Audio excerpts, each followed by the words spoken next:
Hi Martin, it's good to see you this morning, and I'm really pleased you've agreed to have a chat with me about your views about Christianity and the environment. So can you tell me a little bit about who you are?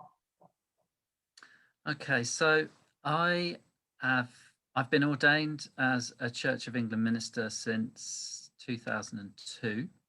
I started in London diocese in a parish in the Isle of Dogs, and I've moved over now to what's now Chelmsford diocese. It's still part of Greater London.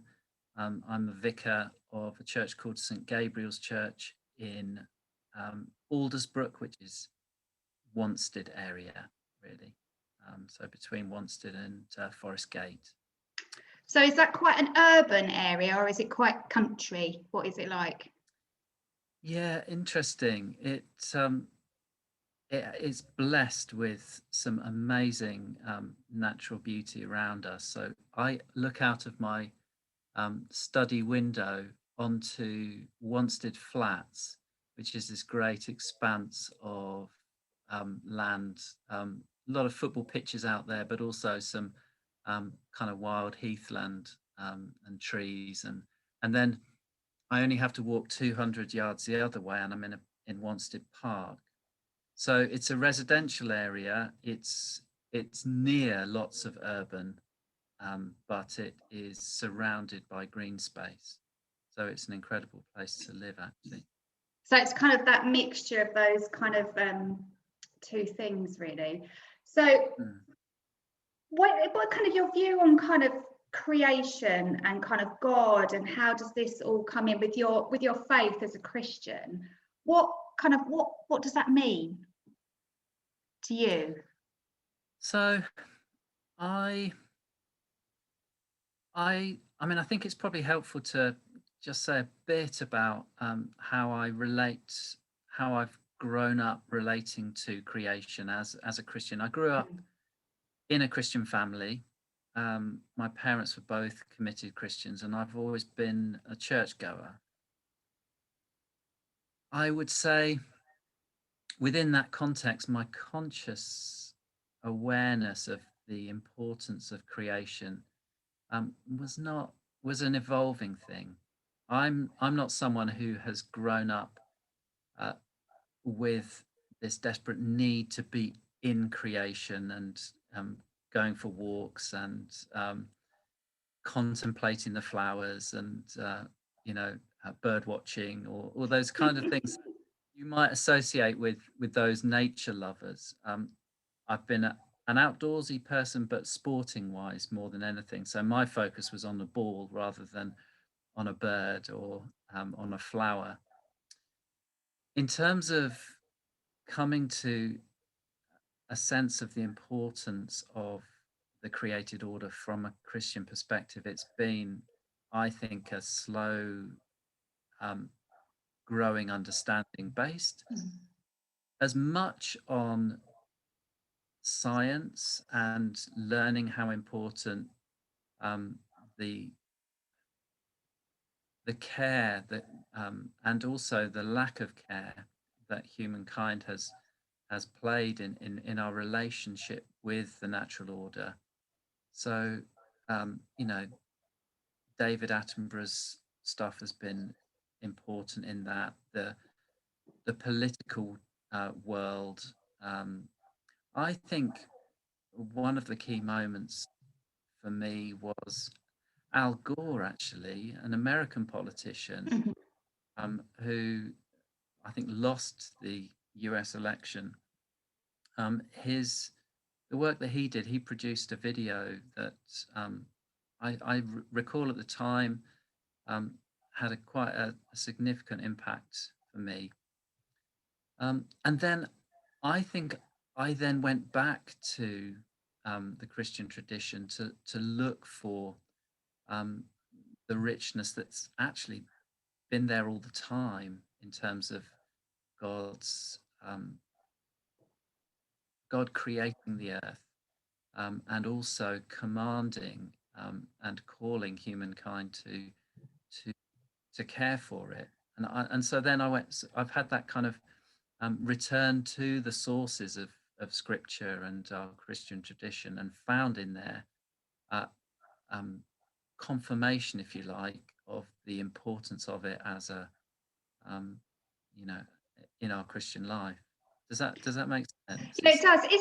It didn't I come just, from there, but it's in there. it's in there, because I'm going to want to just ask you a bit more about that detail about it. Is it where kind of, is there anything in Scripture in the Bible that kind of that stands out, that maybe you thought, gosh, that just really makes sense to me? That's what kind of I'm thinking is, what why God has created a world. Yeah, yeah. So it's funny. I grew up with a sense that God made me, God made the world. That's kind of basic Sunday school stuff. But actually coming back to it as an adult and seeing the implications, what does that actually mean then for us and the way we live? If you go and the first place to look for me is Genesis 1 and 2, which, some people again look at us and think, well, you can write that off, it's a Sunday school story. But actually, for me, there is immense riches in those two chapters, which have all sorts of implications for how we live. Um, the fact that God created the world and it was good says something fundamental to me about, um, this is a world to treasure. God has made it and it's good. And also the place that human beings play within that is also teased out in those two chapters. Um, it, it becomes very good at the end of the week of creation, that mythical week, in my view, when humankind is formed. It doesn't mean that humankind, Adam and Eve, are the bit that's very good and creation is just good, but it's the totality of it all, and the relationship, the harmony that is built into that. And it feels to me as though, where we've gone wrong is we've either thought that human beings can stand outside of creation somehow and act on it um, as if they're God almost. Um, and we can do with it what we will, but actually recognizing that we are part of that creation story, not standing outside of it, is absolutely fundamental. So that idea, sorry, I was interrupting you, that idea of kind of people and the rest of creation, so animals and the environment and the world actually working together in harmony, is how you see it should be. Absolutely. And I think recognizing that we are part of creation, not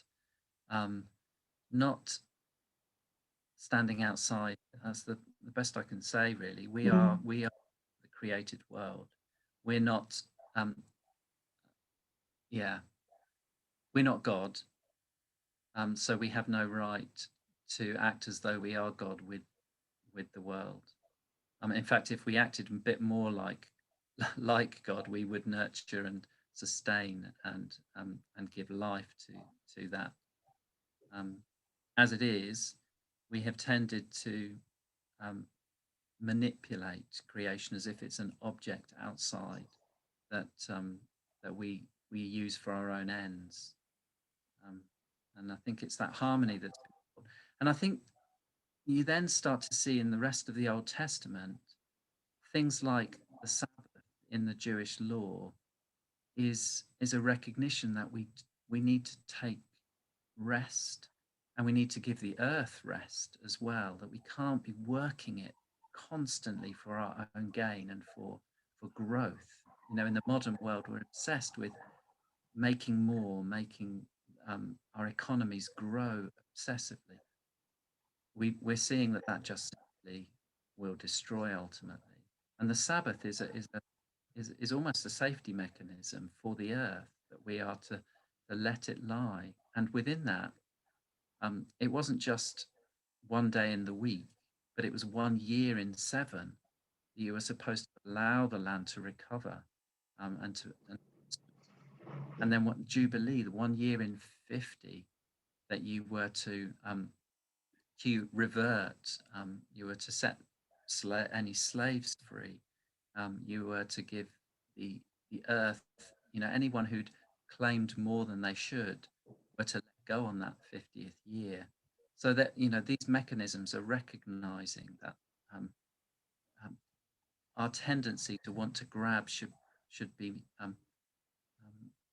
if you like, moderated by some the guiding principles. So how do you, with those kind of guiding principles, how does that kind of actually work in your life? Like the everyday of you, living in, a kind of 21st century culture. How does that pan out? Yeah, I mean, I'd be the first to say that I struggle. I really do struggle with at times feeling like there is anything I do pales into insignificance compared to the challenge that is out there. The fact that I'm one of however many billion people, what difference can I make?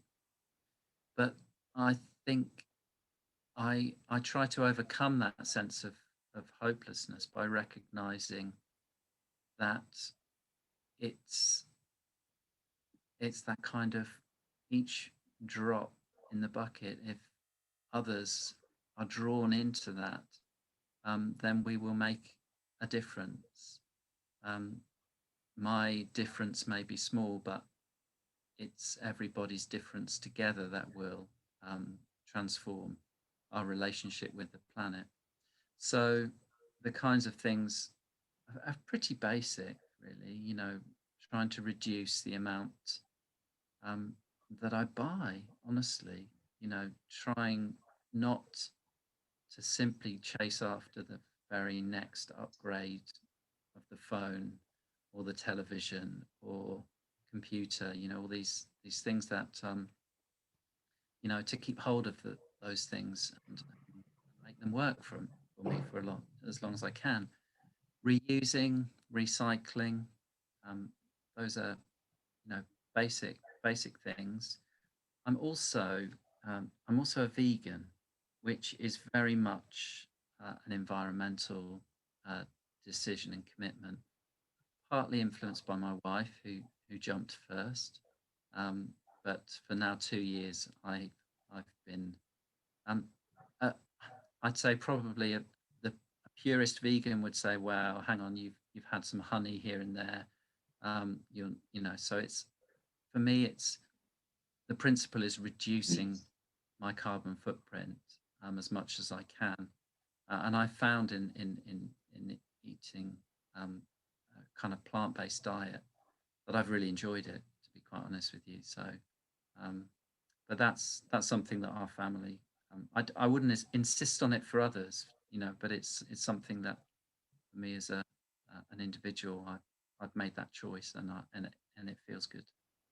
So, where do you go on holiday? I always think that's quite an environmental question. I always think that's quite a hard one to kind of work in your head. It's a really difficult one, and it's particularly difficult because my wife's from the United States, so we have family there, and we've looked at the possibility of not flying, to try and get there by boat. But in terms of our holiday entitlement, it take a long time. How long does it take?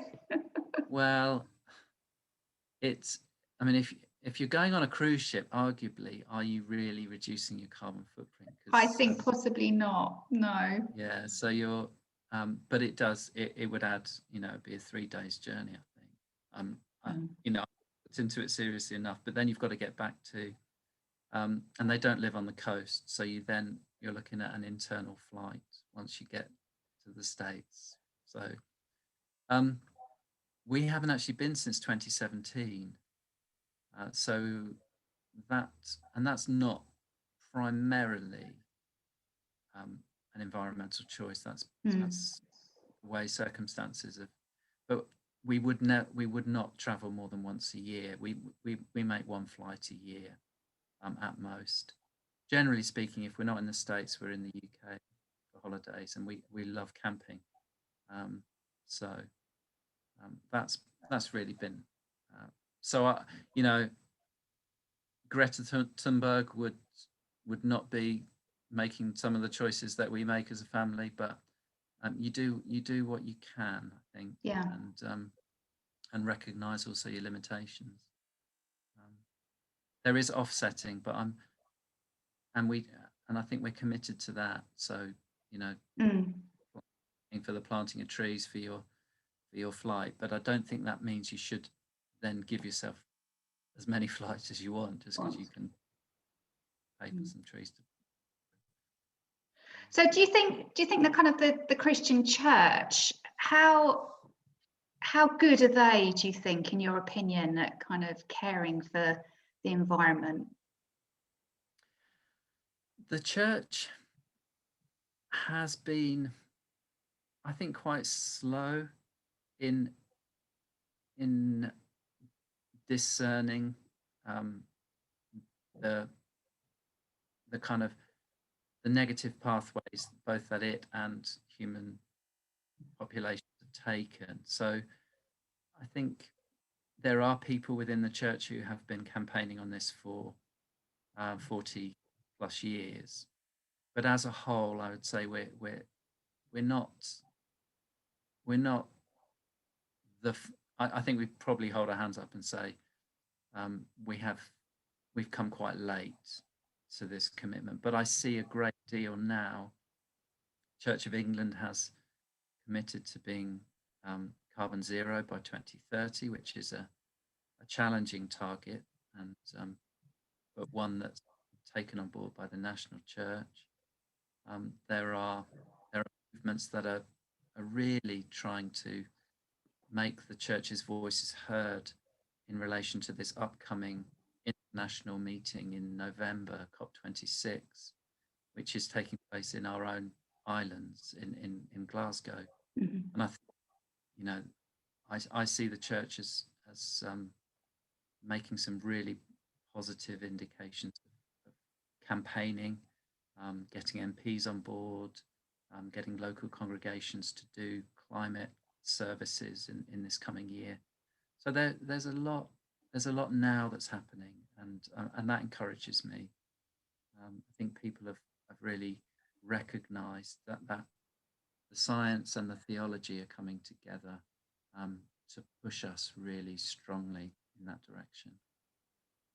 So just to kind of finish, one of those horrible questions about, so as a Christian, do you think it's the most important thing, the environment, that a person as a Christian should be focusing on, or not? What do you think of that view? Okay. If I can answer it with a little bit of, I'll come to the answer. Sorry, that was a hard question. It is hard. There are marks that I don't recall precisely where this comes from, but there are 5 marks of mission in the church. And the 5th one, it's the last of the 5, is the Christian commitment to care for the integrity and well-being of creation. Now, that 5th mark of mission goes alongside the need to proclaim the gospel to social justice, to caring for those in need. So it's kind of it sits alongside a whole other series of commitments. So it would be hard to say that it is the preeminent of them all, but I actually feel, Jesus' words in the Gospel of John, which are often used to say that we need to be sharing the good news of Jesus. John chapter 3 verse 16, God so loved the world that he gave his only son. That belief that God's love is for the world, it isn't just for human beings, is, to me, it points us towards a care for creation, which is arguably the preeminent issue facing our planet at this time, is the environment. We're obviously going through COVID, and as Christians, we recognize that there are a whole other series of concerns for the church. But if that's the preeminent issue, then I think our care for creation must sit very high up there, as one of our absolute primary concerns at this point in time. So that's a bit of a waffly answer, but it's to say it's right up there. So you wouldn't agree, because I've heard some people argue as Christians that actually it doesn't really matter, because there's going to be a new heaven and a new earth, so there is no, it doesn't really matter what we're doing. I've heard someone argue that point. How would you respond to that one?